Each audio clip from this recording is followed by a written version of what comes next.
European Union leaders on Saturday warned against the US President Donald Trump's threat to impose tariffs on European countries until he has achieved his goal of purchasing Greenland.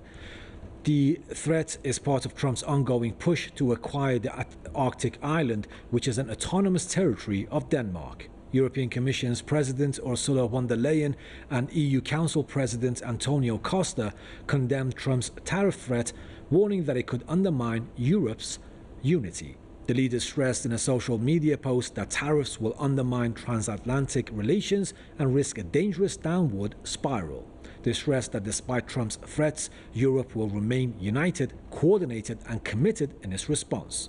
Trump's threat to impose tariffs of up to 25% on European nations until Greenland is made available for US purchase has further escalated tensions over the island. The warning follows failed talks between US, Danish, and Greenlandic officials over Trump's Greenland acquisition plan. EU ambassadors are to convene on Sunday for an emergency meeting to discuss Trump's tariff threat.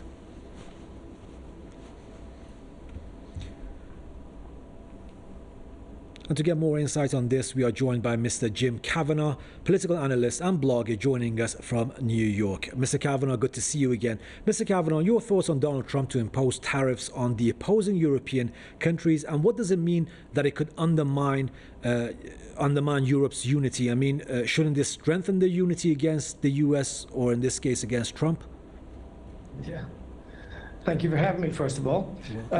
Secondly, you know, it's so bizarre to talk about this. I feel like I'm in a comic book or a science fiction novel. I mean, we're talking about the United States of America trying to comply Europe to give up Greenland, force Denmark to give up Greenland.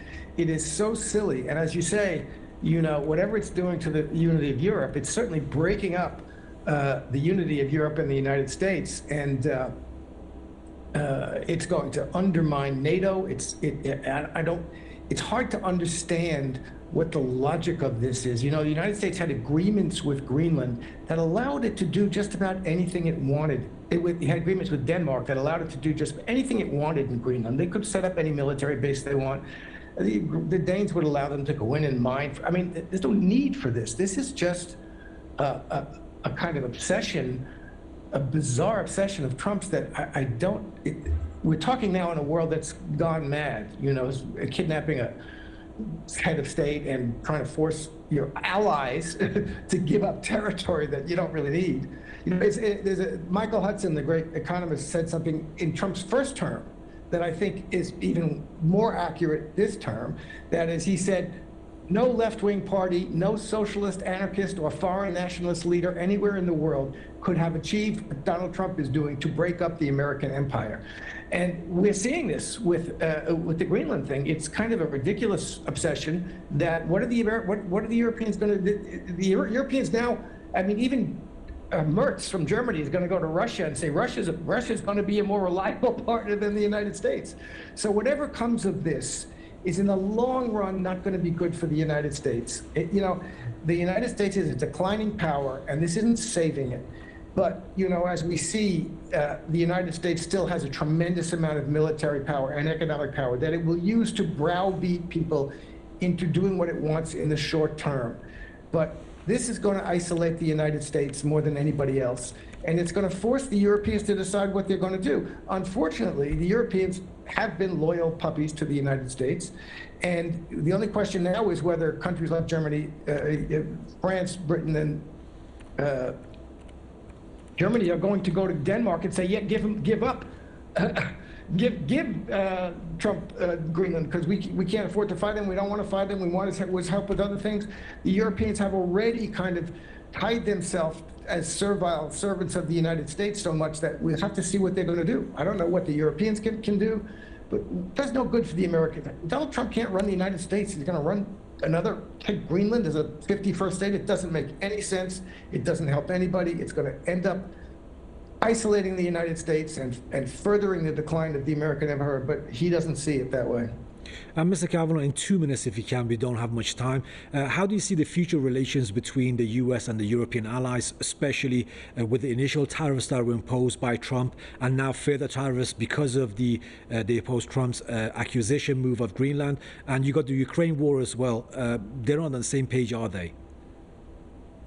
Look, but again, Trump doesn't run the show all by himself. But Trump clearly doesn't give a darn about Europe, okay? And Europeans are realizing that. They're going to try and keep Trump in the game for Ukraine. That's what they're desperate to do. But I don't know that they'll be able to do that.